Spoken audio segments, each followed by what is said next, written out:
Hello friends, आज हम start करेंगे क्लास 12th का एक न्यू चैप्टर है ना। जो यूनिट फर्स्ट था उसमें पहला चैप्टर हम खत्म कर चुके हैं। क्या है वो? Relation and function. उसमें एक टॉपिक रह गया था बाइनरी ऑपरेशन के टाइप्स। वो हम किसी और दिन वीडियो बना लेंगे, क्योंकि ये यूपी बोर्ड का सीरीज चल रहा है। उसमें इस बैच में या कह सकते हैं इस जो ईयर है इसमें बाइनरी ऑपरेशन सिलेबस हटा चुका है, तो उसको टाइम मिलेगा तो हम आगे कवर कर लेंगे। अभी हम सिलेबस के अकॉर्डिंग चलते हैं। उस पर वीडियो का में हम अपलोड कर देंगे टाइप्स ऑफ बाइनरी ऑपरेशन, उससे रिलेटेड जो क्वेश्चन होंगे। तो आज हम स्टार्ट करते हैं एक न्यू चैप्टर, इनवर्स ट्रायग्नोमेट्रिक फंक्शन। समझ? ये चैप्टर बहुत इंपॉर्टेंट चैप्टर है। बेसिकली वैसे देखा जाए तो ये ज़्यादा स्कोरिंग चैप्टर है। इसके जो क्वेश्चंस होते हैं वो फार्मूला बेस्ड होते हैं। फार्मूला लगाओ, क्वेश्चन आंसर आ गया। इसमें ज़्यादा दिमाग लगाने की जरूरत नहीं है। लेकिन हाँ, अगर सारे कॉन्सेप्ट्स तुम्हारे क्लियर हैं तो, अगर कॉन्सेप्ट्स क्लियर हैं तो ये सबसे इजी चैप्टर है। This is the most easiest topic of this mathematics. बस इसके लिए तुमको कुछ चीज़ें फॉलो करनी पड़ेंगी, कुछ फार्मूलाज याद करने होंगे। ऐसा नहीं कि फार्मूला लिख लो, एक जगह क्वेश्चन लगा तो देखते रहो, ऐसा नहीं। ये सारे फार्मूलाज आपके माइंड में एक जगह स्टोर होनी चाहिए। तुरंत देखो क्वेश्चन, हाँ इसमें ये लगेगा, क्योंकि सब जो क्वेश्चंस आते हैं सब फार्मूला बेस्ड क्वेश्चंस आते हैं। अगर कॉन्सेप्ट आपके क्लियर रहेंगे सारे क्वेश्चन आप आंसर कर लेंगे। तो इनवर्स ट्रायग्नोमेट्रिक फंक्शन जानने से पहले हम आपको थोड़ी बहुत डिटेल बताना चाहेंगे। ट्रायग्नोमेट्रिक फंक्शंस क्या बताएंगे आज? ट्रायग्नोमेट्रिक फंक्शंस। क्योंकि देखो, पहले हम जानेंगे ट्रायग्नोमेट्रिक फंक्शंस क्या होता है, तब हम बात करेंगे इनवर्स फंक्शन क्या होता है, फिर दोनों को मिलाएंगे, बताएंगे इनवर्स ट्रायग्नोमेट्रिक फंक्शन क्या होता है। तो सबसे पहले हम बात करते हैं ट्रायग्नोमेट्रिक फंक्शन की।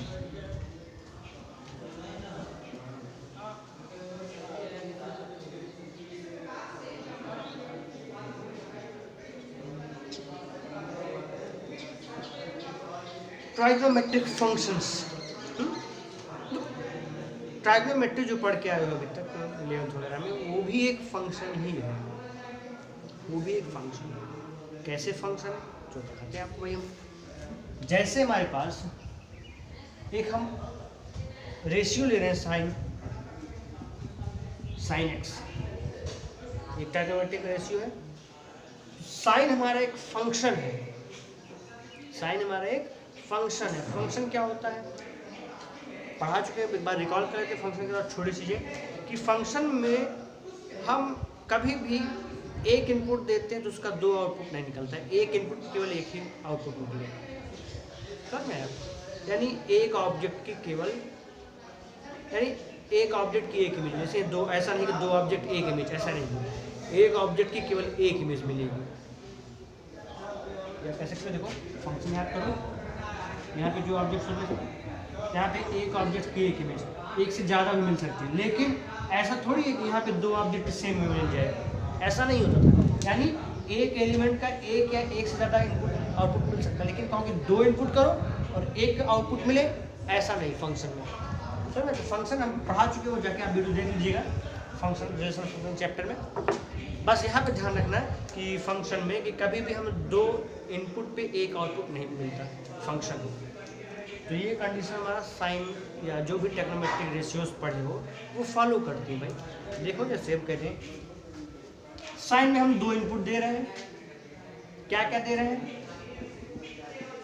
एक साइन 30 दे रहे हैं, एक साइन 60। एक इनपुट साइन 30 पे और एक इनपुट 60 पे। देखो क्या है, इसमें आता है 1/2, इसमें आता है √3/2। भाई 30 पे 1/2 आएगा, इसके अलावा कुछ और आएगा? नहीं आएगा ना। ये क्या 1/2 किसी और पे आएगा? नहीं, 30 तभी आएगा। ये चीज़ ध्यान देना कि एक इनपुट पे केवल एक आउटपुट मिलता है। फंक्शन जो ट्रायग्नोमेट्रिक जो रेशियोज पढ़े हो, यहाँ से क्लियर होता है कि जो हमारा ट्रायग्नोमेट्रिक रेशियोज हैं वो एक फंक्शन होती है।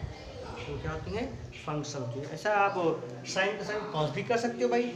अगर यहाँ पे हम कर दें कॉस का ले लें, कॉस एक्स, दो इनपुट दे रहे हैं हम, कॉस 30 कॉस 60, क्या मिलेगा?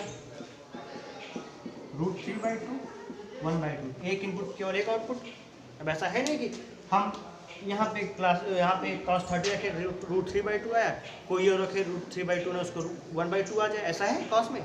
नहीं जी, एक पॉइंट पे केवल एक इमेज मिलेगा इसका, समझ में? और ऐसा भी नहीं कि हम दो इनपुट दें उसका एक ही इमेज मिले, ऐसा नहीं है, समझ में?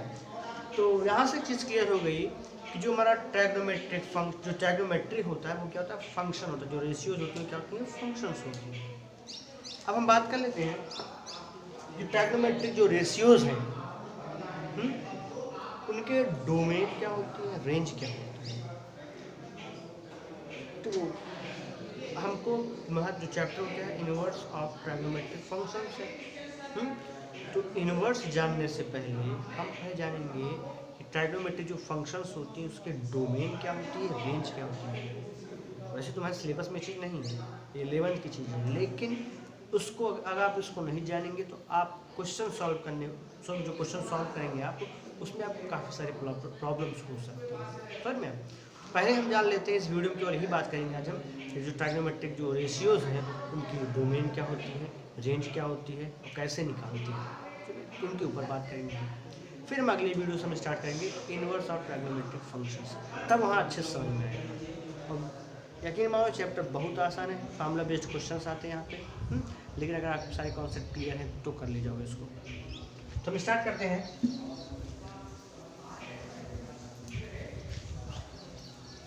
सबसे पहले हम बात करेंगे इसमें जो साइन फंक्शन होता है उसके डोमेन और रेंज की बात करते हैं।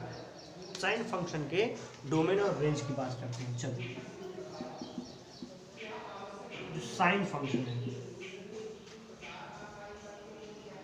अब देखो भाई, तो साइन जो रेशियो है इसकी सारी वैल्यूज आपको कुछ भाई हमारे ख्याल से आपको याद होना चाहिए भाई।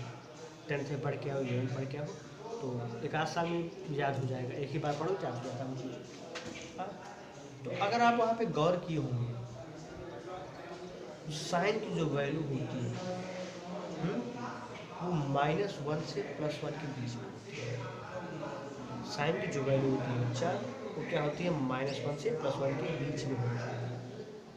अब साइन का एंगल में कोई भी वैल्यू रखो, एंगल में कोई भी वैल्यू रखो, वहाँ पे जो रिजल्ट आएगा वो -1 से +1 के बीच में होगा। -1 +1 भी हो सकता है, इसके बीच का होगा। नहीं, ऐसा नहीं कि -1 से ऊपर चला जाए या +1 से ऊपर चला जाए, ऐसा नहीं। -1 से लेकर के +1 के बीच में ही सारे आउटपुट्स मिलेंगे। इसका ग्राफ क्या होता है पहले हम देखते हैं ग्राफ, फिर ग्राफ की हेल्प से समझेंगे।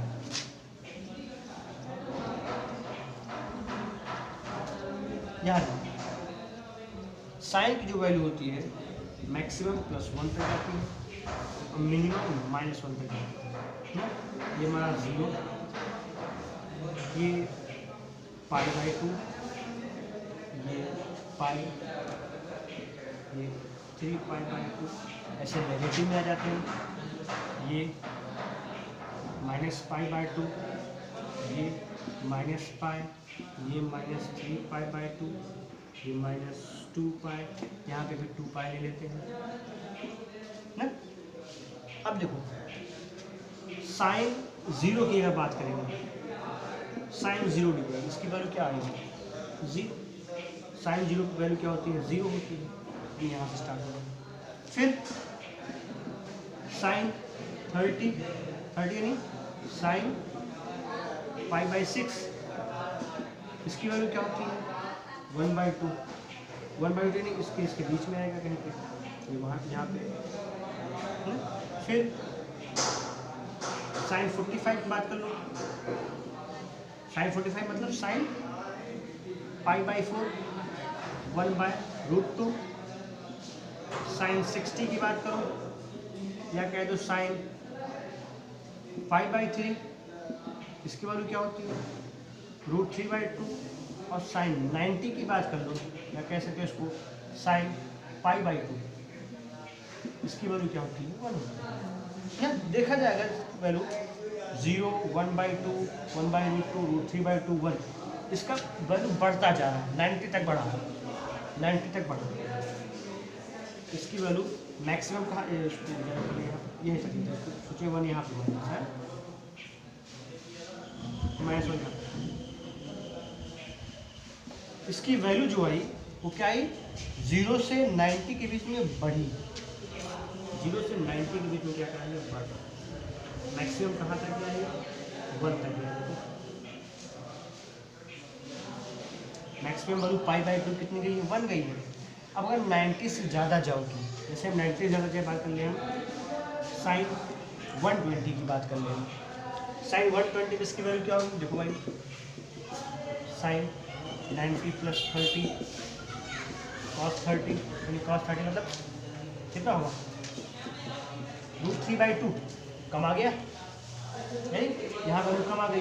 ऐसे अगर और बात करें, हम इसके आगे बात करें, अगर हम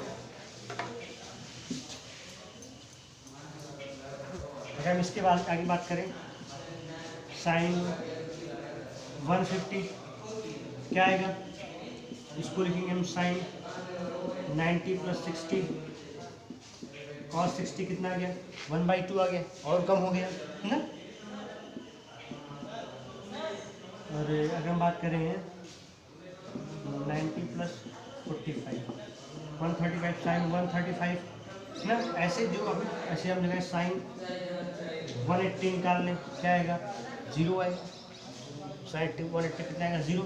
मैं कैसे आएगा देख लो, साइन 90 प्लस 90 कर सकते हो, sine 90 plus theta cos 90 comes to 0, यानी 0 से π/2 या 0 से 90 तक गए तो वैल्यू बढ़ी, फिर 90 से 180 आए जिसकी वैल्यू क्या हो गई, घटी, इसकी वैल्यू क्या होगी, घटी। अब देखो बच्चा, अगर यहाँ पे हम बात करें,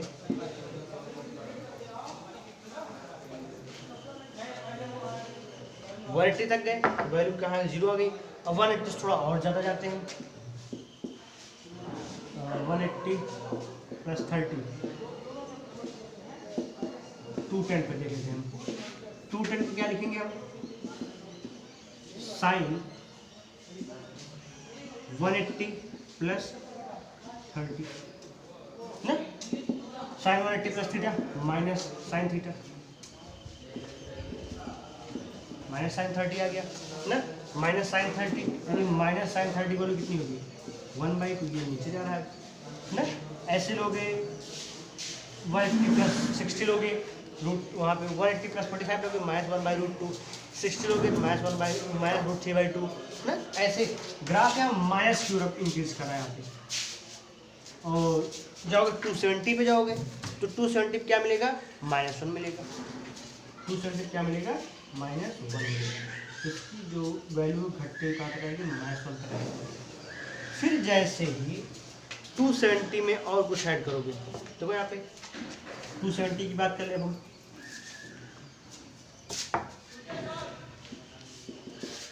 साइन 270 क्या आ गया, साइन 270 पे देखो, इसको लिखेंगे हम साइन 180 प्लस 90 ना, sine 180 plus 90 180 plus theta minus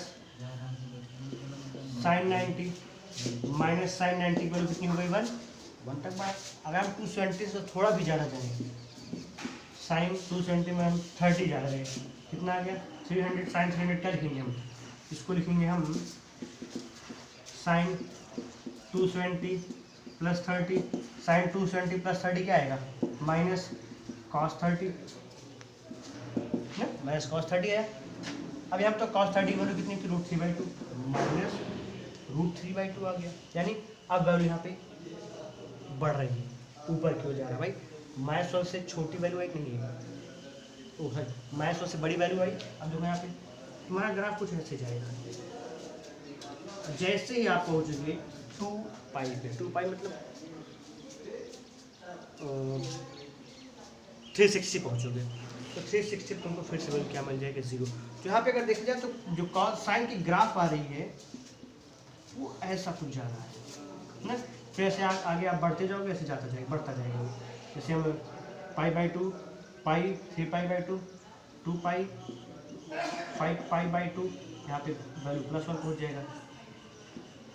ऐसे तुम्हारा ग्राफ चलता जाएगा। ऐसे हम नेगेटिव में चले कि यहाँ पे -1 तक जाएगा, ये सॉरी ये जाएगा -1 तक, ये -π, ये जाएगा तुम्हारा -1 तक, यहाँ तक ये ऐसे आया, फिर ग्राफ में से हमारा ऊपर जाएगा, फिर यहाँ पे प्लस मैक्सिमम तक जाएगा ये 1 तक, फिर ऐसे आएगा। इसका ग्राफ अगर देखा जाए तो ऐसे कंटिन्यूस से चलता रहेगा, ऐसे प्लस इन्फिनिटी से माइनस इन्फिनिटी तक बढ़ता रहेगा ना। अब यहाँ पे चेक करो, जो वैल्यू आई है हमारे साइन की, इनपुट चाहे जो रखो तुम, इनपुट चाहे π/2 पाई 3π चाहे जो रखो, इसकी जो आउटपुट मिलेगी वो +1 से -1 के बीच का ही होगा, +1 से -1 के बीच का ही होगा। समझ में? देखो यानी इसका जो रेंज हो गया, यानी रेंज कहाँ से कहाँ तक है साइन एक्स की, यहाँ बात को लो साइन, यहाँ पे हम डोमेन लिखते हैं,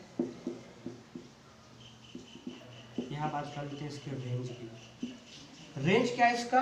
+1 से -1 के बीच में, यानी क्लोज इंटरवल -1 से +1, यानी क्लोज इंटरवल मतलब इन दोनों को भी लेना है और इनके अंदर का भी लेना है, इनके बीच में इनफाइनाइट वैल्यूज आएंगी। समझ में? अब देखो अगर हम बात करें -1 से +1 से -1 के बीच में कोई भी वैल्यू पे देखो y की वैल्यू क्या आएगी, देखो यहाँ पे y = fx है, fx में अगर हम ये देखें यहाँ पे इस पॉइंट पे y की वैल्यू क्या आएगी, कुछ ना कुछ हमको मिला यहाँ पे ना, यहाँ पे भी कुछ ना कुछ मिला, चेक कर लो।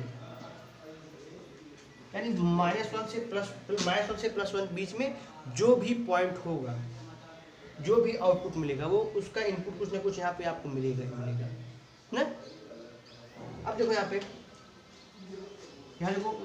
0 π/2 पाई 3π/2 2 पाई 5π/2, यानी चाहे जो वैल्यू होगी उसकी वैल्यू क्या होगी, -1 से +1 के बीच में ही आएंगी, और ये वैल्यूज इन्फिनिटी तक आप ले सकते हो, यानी इसका कोई बाउंडेशन नहीं है, देखिए इसकी बाउंडेशन है। इसका जो डोमेन है वो देखो कुछ भी ले सकते हो भाई, माइनस से प्लस की बच कुछ भी ले सकते हो आप ना, चाहे जो वैल्यू लोगे आप, चाहे जो वैल्यू लोगे यहाँ पे डोमेन में इसकी, उसकी वैल्यू हमेशा क्या मिलेगी, -1 से +1 के बीच का ही होगा।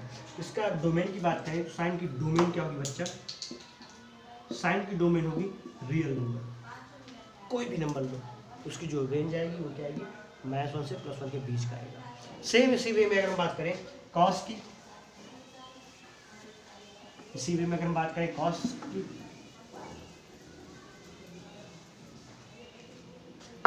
तो कॉस का ग्राफ, अब यहाँ पे हम ग्राफ नहीं बनाएंगे, डायरेक्ट हम उसे जनरल में बना दे रहे हैं। कॉस का ग्राफ कुछ ऐसे आता है, कॉस का ग्राफ कुछ ऐसे आता है, इसकी वैल्यू क्या होती है मैक्सिमम +1 और मिनिमम क्या होती है इसकी वैल्यू -1 होती है। इसकी वैल्यू क्या होती है मैक्सिमम +1 मिनिमम -1 तक जाती है, और 0 पे इसकी वैल्यू होती है +1, π/2 पे इसकी वैल्यू होती है 0 ना, पाई की वैल्यू होती है -1, ऐसे बढ़ता रहता है। यहाँ पे भी देखा जाए कि इसकी जो वैल्यू आ रही है बच्चा वो क्या +1 से -1 से +1 के बीच की आ रही है, इसकी भी एक प्रकार से हमको पता है रेंज क्या हो गया। कॉस में रेंज कितना है बच्चा, यहाँ पर रेंज आएगा हमारे पास -1 से +1 क्लोज इंटरवल, यानी इसको भी लेना है, और वैल्यू यहाँ पे तुम कुछ भी लो, कोई भी रियल नंबर, यानी यहाँ पे जो x है, यहाँ पे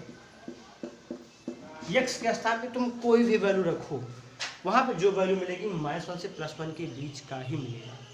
समझ में? कह सकते हो इसका जो डोमेन होगा वो क्या होगा, रियल नंबर होगा, कोई बाउंडेशन नहीं, चाहे जो लो वैल्यू उसके बीच का ही मिलेगा। समझ में? तो हम बात कर लें भाई टाइम की, बात कर लें टाइम में। देखो tan x की अगर हम बात करें तो यहाँ देखो tan x बराबर होगा sin x by cos x। क्योंकि हमको tan को डिफाइन करना है, तो tan तभी डिफाइंड होगा जब cos डिफाइंड होगा, मतलब cos 0 ना हो।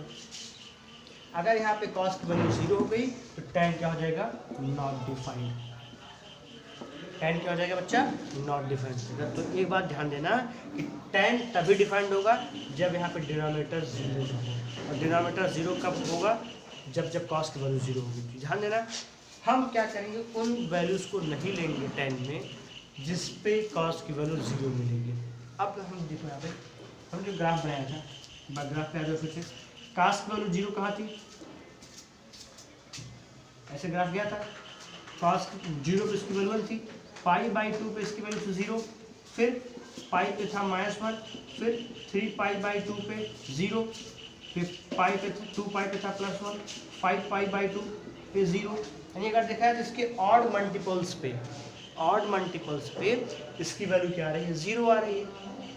यानी हम क्या करेंगे, tan x में इन सब वैल्यूज को नहीं रखेंगे। क्यों? अगर 5/2 रख दिए हम यहाँ पे, 5/2 क्या होगा, ये नॉट डिफाइंड हो जाएगा ये, क्योंकि cos 0 होता है भाई, 5/2 cos 0, और cos 0 मतलब नॉट डिफाइंड। हमको यहाँ पे वो वैल्यू जो डिफाइंड हो सके, ध्यान देना यहाँ पे फंक्शन पढ़ा रहे हैं। यहाँ पे फंक्शन में हमेशा जो पढ़ोगे सब जो डोमेन आएगी वो क्या होगी, डिफाइंड होगी। डोमेन क्या होता है, उन पॉइंट्स का कलेक्शन जिस पे फंक्शन डिफाइंड हो। यहाँ पे देखा जाए cos ऑड जो है, जैसे 5/2 हो गया, 3π/2 हो गया, 5π/2 हो गया, इन सब पे बच्चा फंक्शन हमारा डिफाइंड नहीं है, हम डोमेन की बात ही नहीं कर सकते। हम क्या करेंगे, रियल नंबर में से इन सभी वैल्यूज को निकाल देंगे, तो उन जो बचेगा उस पर हमारा tan डिफाइंड होगा। यहाँ देखो इसका डोमेन क्या आएगा, इसका डोमेन आएगा रियल में से हम इन सभी को निकाल देंगे, इन सभी मतलब सभी ऑड मल्टीपल्स। इसको मिल सकते हैं 2n+1 5/2 कर सकते हैं, जहाँ पे n क्या है हमारा, इंटीजर्स है। यहाँ पे n के साथ 1 रखो या 0 रख दो, मान लो 0 रखोगे क्या आएगा, तो 0+1 यानी 1 यानी π/2 ना।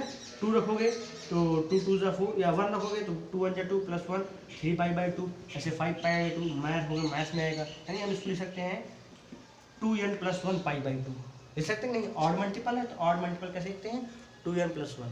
इवन मल्टीपल कैसे लिखते हैं हम, 2n। ध्यान देना चाहिए। तो इसमें हम क्या करेंगे, रियल नंबर से हम सभी ऑड जो π/2 के जो ऑड मल्टीपल्स हैं उसको हटा दिया जाते हैं। कह सकते हो 2n+1 इंटू π/2, इसको निकाल दे रियल नंबर में से, तो tan x हमारा क्या हो जाएगा, डिफाइंड हो जाएगा ना। अब यहाँ देखो इसकी जो वैल्यू आती है tan की, क्या होती है, tan की वैल्यू -∞ से +∞ तक आती है। टेबल याद करो, टेबल बाद में नोट होगा देखो, तो वहाँ पे याद करो कि tan की वैल्यू +∞ तक जाती थी नहीं ना। जैसे हम बात करें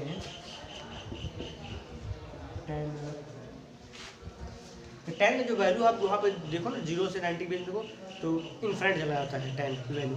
तो जो tan की वैल्यू आती है बच्चा, वो क्या होती है, -∞ से +∞। यहाँ पे हम ओपन इंटरवल क्यों लिए, क्योंकि ध्यान देना चीज़ हमेशा जब भी ओपन इंटरवल, जहाँ पे जब भी इन्फिनिट आएगा वहाँ पे आप ओपन इंटरवल लीजिए। क्यों? क्योंकि इन्फिनिट क्या होता है हमको पता नहीं होता, इन्फिनिट तक जाती है तो उसकी वैल्यू क्या होगी हमको नहीं पता, इसलिए हम इन्फिनिट ले ही नहीं सकते। इसके -∞ से +∞ के बीच का कोई वैल्यू होगा tan में।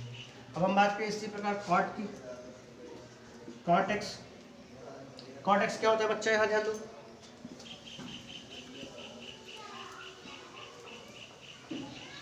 cot x क्या होता है,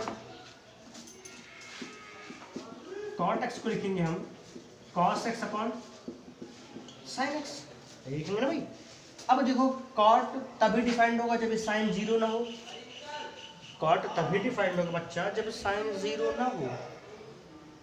साइन किस पे 0 होता है, यहाँ से था जो ग्राफ पे ऐसे आता था ग्राफ, 0 पे 0 होता था, पाई पे 0 होता था, फिर यहाँ पर जो 2π पे 0 होता था, इधर -π पे, यानी पाई के इवन मल्टीपल पे क्या होता था, 0 होता था। हम क्या करें, अगर रियल नंबर में से उन सभी वैल्यूज को निकाल दे जहाँ जहाँ साइन 0 होता है, तो कॉट डिफाइंड हो जाएगा, ये डिफाइंड फंक्शन होगा। अब देखो यहाँ पे साइन कहाँ 0 होता है, पाई के इवन मल्टीपल मतलब 2n पाई कर सकते हो ना। यहाँ पे n के स्थान पे 1 रखो, तो पाई 0 रखोगे तो 0 पाई, 1 रखोगे तो 2 पाई, फिर रखोगे 6 पाई। इन सभी क्या होंगे, हमारे जो वैल्यूज आएंगी क्या मिलेंगी, वो कॉट की डिफाइंड होगी। वो यहाँ पर हम कर सकते हैं, रियल नंबर में से हम साइन की उन सभी वैल्यूज को निकाल दें जिस पे साइन डिफाइंड नहीं होता, साइन 0 होता है, तो क्या करेंगे हम 2n5 माइनस कर देंगे, ये हो जाएगा हमारा कॉट का डोमेन। अब देखो यहाँ भाई कॉट की भी वैल्यू क्या होती है, -1 से +1 के बीच में रोटेट करती है, -1 से -∞ से +∞ के बीच में रहेगी। ये तो हो गया हमारा कॉट का। अब यहाँ पे ध्यान देना बच्चा, तो अगला जो हम बताने चल रहे हैं सेक और कॉस सेक, 4 हो गए रेशियोज, 2 रेशियोज और बची हैं। उनको ज़्यादा ध्यान देना, उनकी जो रेंज है कुछ हट के होगी।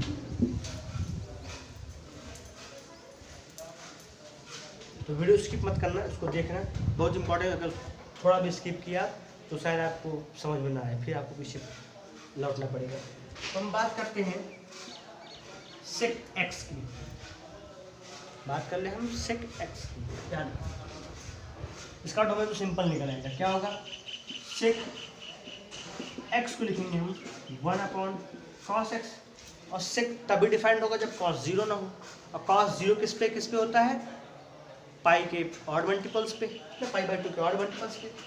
तो हम कह सकते हैं यही जो tan की डोमेन वही कॉट की सेक की डोमेन होगी भाई। tan में भी cos 0 नहीं होना चाहिए, सेक में भी 0 नहीं होना चाहिए। हम कह सकते हैं इन दोनों की रेंज से डोमेन सेम होगी, क्या होगा, r-2n+1 π/2। अब यहाँ देखो अच्छा, अब बात कर लें इसके हम रेंज की, इसके हम रेंज की बात करें।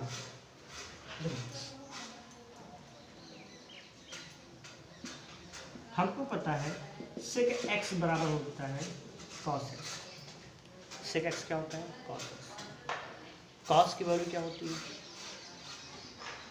cos की वैल्यू क्या होती है, -1 से +1 के बीच की वैल्यू होती है, -1 से +1 उसके बीच की वैल्यू। तो अगर अगर माने कि cos -1 रहा होगा, हम मान लें cos क्या रहा होगा, -1 रहा होगा, at cos x is equal to -1, तो cot x -1 रहा होगा, तो सेक x क्या मिलेगा, सेक x मिलेगा बच्चा हमको 1/-1 ना। अब देखो ध्यान देना, cot की वैल्यू cos की वैल्यू क्या होती है, -1 से +1 के बीच की।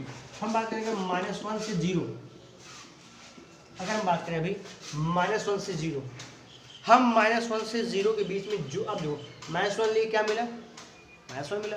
अगर -1 से 0 के बीच में कोई भी एक वैल्यू लें, जैसे हम ले लें -0.5 ले लो, क्या ले लो कि मान लेते हैं cot x की वैल्यू क्या आई है, -0.5 आ गई सपोज करिए।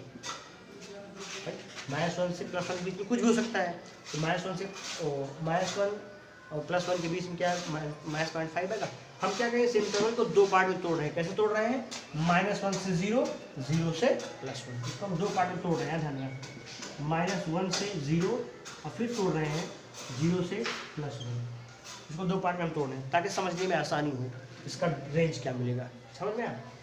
अगर cot x की वैल्यू -1 से 0 के बीच में ले लिया हम -0.5, तो यहाँ पे सेक की वैल्यू क्या आएगी, सेक x की वैल्यू आएगी भाई 1/cos x यानी -0.5, तो यानी ये पॉइंट हटा ऊपर 0, कितना हो गया 2 -2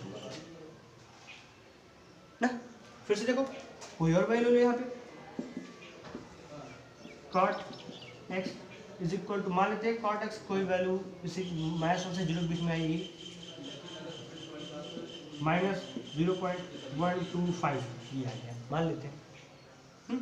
तो सेक की वैल्यू क्या आएगी यहाँ पे भाई, सेक की वैल्यू आएगी 1/cos x, cos x यानी -0.125, क्या होगा ये पॉइंट हटा 1 2 3 1000/125, ये वैल्यू क्या आई, -1 से छोटी आई नहीं, ये भी वैल्यू क्या आई जो आई है, -1 से छोटी आई, -2 -1 से छोटा है, ये भी वैल्यू -1 से छोटा आएगा ना।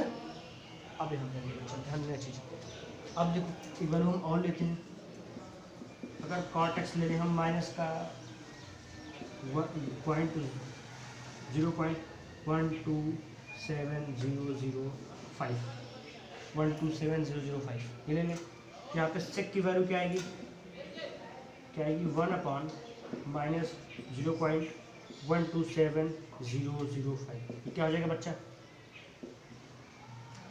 ऐसे में हटाएं 1 1 2 3 4 5 6 1 2 3 4 5 6 अपॉन 12,705, ये वैल्यू आई, ये माइनस में आई, ये वैल्यू भी -1 से छोटी है, यानी कि अगर हम बात करें -1 से 0, और 0 ले लो, मान लो जीरो देखते हैं क्या आता है भाई, ये नहीं था, ये डालते हैं चीज जीरो क्या होगा ध्यान देना,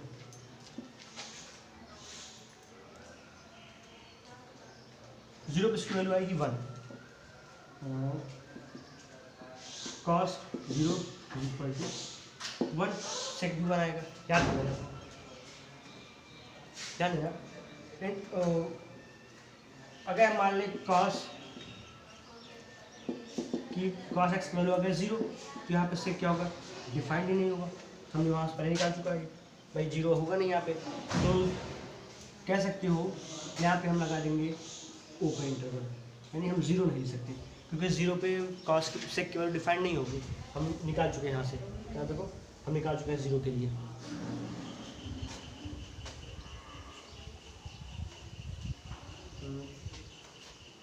कॉस जीरो पे डिफाइंड होता है, हमने ऐसा, अब यहाँ देखो हमने क्या लिया था, कॉस की वैल्यू 0.5 लिखी, क्या था -2 ना, जीरो -1 से जीरो के बीच में लिया वैल्यू, फिर लिया -125, ये भी क्या है, जो -2 आया था वो 1 से -1 से छोटा था, 1 to 5 लिया माइनस का, वो भी -1 से छोटा आया, इतना बड़ा डी लिया वो -1 से छोटा आया, यानी हम अगर बात करें -1 से 0 के बीच में जो भी वैल्यूज़ लेंगे वो सभी क्या आएंगी, -1 से छोटी आएंगी, -1 से क्या आएंगी, छोटी आएंगी, छोटी कहाँ तक आएंगी, इनफाइनाइट तक आएंगी। क्यों आएंगी, क्योंकि ये बात आप अच्छे से जानते हो, फ्रैक्शन में चीज़ आपने पढ़ा होगा छोटी क्लासों में, कि अगर डिनोमिनेटर न्यूमरेटर से छोटा हो तो वैल्यू हमेशा 1 से बड़ी आती है, अगर ये बात के नेगेटिव में करेंगे तो वैल्यू हमेशा -1 से छोटी आएगी, ये चीज़ ध्यान देना, यहाँ से करके -1 कर दे, अगर 1 बाई डिनोमिनेटर कुछ भी हो, और जो डिनोमिनेटर हमारा है वो है 0 से छोटा लेकिन -1 से बड़ा, डिनोमिनेटर है वो 0 से छोटा -1 से बड़ा है, तो यहाँ पे जो भी वैल्यूज हमको मिलेंगे बच्चा वो हमेशा -1 से छोटी मिलेगी, हमेशा क्या मिलेगा, -1 से छोटा मिलेगा, और कहाँ तक जाएगा, इनफाइनाइट तक जाएगा, समझे कहाँ तक जाएगा बच्चा, वो इनफाइनाइट तक जाएगा, यानी ध्यान देना चीज़, -1 से लेकर के कहाँ तक जाएगा ये, -इनफाइनाइट तक, -इनफाइनाइट में कभी क्लोज इंटरवल लगाते नहीं, यहाँ पर ओपन लगा दिए, -1 भी आ सकता है, ये चीज़ हमको एक पता चल गया, रेंज क्या होगा इसका, -1 से -इनफाइनाइट से 1 तक आएगा। अब हम बात करें, ये तो क्या -1 से 0, अगर हम 0 से 1 की बात करें ना, अगर 1 अपॉन हम डिनोमिनेटर जो हमारा हो वो क्या हो, 0 से बड़ा हो लेकिन 1 से छोटा हो, डिनोमिनेटर अगर 1 से छोटा 0 से बड़ा हो और न्यूमरेटर 1 हो, इसमें जो भी वैल्यूज आएंगी वो हमेशा 1 से बड़ी आएंगी। आप कुछ भी कंसिडर कर लो, जैसे हम ले लिए कॉस एक्स की वैल्यू हमारी आ गई 0.25, 0 से बड़ा 1 से छोटा है, तो यहाँ पे सेक की वैल्यू क्या आएगी बच्चा, 1 अपॉन कॉस एक्स 0.25 हटा 0 बड़ा 4 आ गया, 1 से बड़ा एक्स, सेक की वैल्यू 1 से बड़ी आई। वैसे आप कॉस की जो भी वैल्यूज लोगे इसमें उसकी वैल्यू 0 से 1 के बीच में होंगी ना, 0 से बड़ी 1 से छोटी होंगी, तो ध्यान देना वहाँ पे सेक की वैल्यू हमेशा 1 से बड़ी आएगी। यहाँ पे कह सकते हो जो सेक की वैल्यू है 0 से 1 के बीच में क्या आएगी, 1 आएगी, और 1 से बड़ी वैल्यूज इनफाइनाइट तक जा सकती हैं। तो हम कह सकते हैं -1 से इनफाइनाइट, मतलब -इनफाइनाइट से -1, 1 से इनफाइनाइट, इन दोनों इंटरवल्स के बीच का इसका रेंज होगा, यानी कह सकते हो आप कहो कि -1 से +1 के बीच का वैल्यू कभी नहीं होगा। ध्यान देना कोसेक में रेंज जो होता है वो कभी भी -1 से 0 के बीच में कभी नहीं आएगा, समझ में? तो ये चीज़ आप यहाँ पे हम जो भी एग्जांपल लिया, आप जितनी भी छोटी वैल्यू ले रहे हैं, जितनी भी बड़ी वैल्यू लो, जितना छोटा वैल्यू लोगे 0 नहीं आएगा, तो बड़ी वैल्यू क्या आएगी 0। तो कह सकते हो -1 से +1 के बीच में जो भी वैल्यू है वो सेक के रेंज में नहीं है, इन दोनों का यूनियन ले लो, या इसको कह सकते हो आप, इसको आप कह सकते हो माइनस इन्फाइनाइट से प्लस इन्फाइनाइट, माइनस इन्फाइनाइट से प्लस इन्फाइनाइट, और इसमें से हम माइनस कर दें -1 से +1 की जो बीच की वैल्यू है, -1 से +1 की बीच वैल्यू निकाल दो, वो क्या हो जाएगा, इसका रेंज हो जाएगा। समझ में? हम बात कर लें कोसेक की। कोसेक एक्स, अब यहाँ लिख लो बच्चा,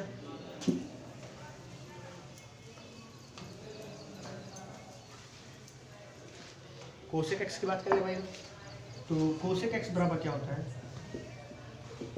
कोसेक एक्स बराबर होता है 1/sin x, यानी कोसेक तभी डिफाइंड होगा जब साइन डिफाइंड, साइन की वैल्यू 0 ना हो।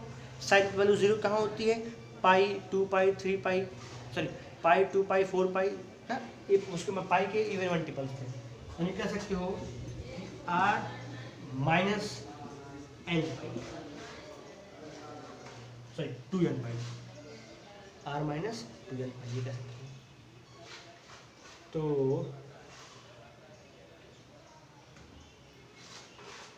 यार देखो यहाँ पे एक बार यार, इसकी वैल्यू क्या आएगी, ऐसे कुछ जाती है साइन की, ये 0, ये π/2, ये पाई, ये 3π/2, ये 2 पाई ना, पाई 2 पाई, पाई पे 1 आई, 0 2 पाई, फिर यहाँ पे आ जाओ 5π/2, यहाँ पे हो गया 6 पाई ना, तो कह सकते हो या 4 पाई, तो साइन की वैल्यू कहाँ थी, 0 पे थी, 2 पाई पे थी, 4 पाई पे थी, 6 पाई पे, 8 पाई पे, यानी जो पाई का इवन मल्टीपल है उस पे साइन की वैल्यू क्या हो जाएगी, 0 हो रही है, और जहाँ जहाँ साइन की वैल्यू 0 होगी वहाँ कॉस एक्स डिफाइंड नहीं होगा। तो हम क्या करेंगे, रियल नंबर में से उन सभी वैल्यूज को निकाल दें जहाँ पे साइन 0 होता है। साइन 0 कहाँ पे होता है बच्चा, 2n पाई पे, है ना, और इसकी रेंज भी सेम ऐसे होगी ना, क्योंकि साइन की वैल्यू क्या होती है, -1 से +1 के बीच में होती है, इसका रेंज क्या होगा, -∞ से -1 ना, यहाँ पे इन्फाइनाइट ले लेंगे, और फिर कह सकते हो 1 से इन्फाइनाइट, यानी -1 से +1 का वैल्यू छोड़ करके जो भी वैल्यू आएगा वो सभी इसके रेंज में है। उसको भी ऐसे कर सकते हो, -∞ से +∞ -1 से। ये था आज का हमारा लेक्चर, इसमें हमने क्या पढ़ा, ट्रैग्नोमेट्रिक फंक्शन क्या होती है, मतलब ट्रैग्नोमेट्रिक फंक्शन की रेंज और डोमेन क्या होती है, क्योंकि इसको बिना पढ़े आप इनवर्स फंक्शन को डिफाइन नहीं कर सकते, उनका यूज़ आप बहुत पड़ेगा। तो आपसे एक रिक्वेस्ट है कि आप जो भी फार्मूलाज पढ़ के आए हैं, ट्रैग्नोमेट्रिक आइडेंटिटीज़ वगैरह जो भी पढ़े होंगे उस बार रिवाइज करिए, उनका यूज़ आप क्वेश्चन को सॉल्व करने में करेंगे। ये चैप्टर बहुत आसान है, लेकिन कब आसान लगेगा, जब आपके सारे कॉन्सेप्ट, सारे फार्मूलाज क्लियर होंगे। तो अगले वीडियो में हम देखेंगे इनवर्स ट्रैग्नोमेट्रिक फंक्शन होता क्या है। आज हमें उसकी शुरुआत करेंगे। Thank you.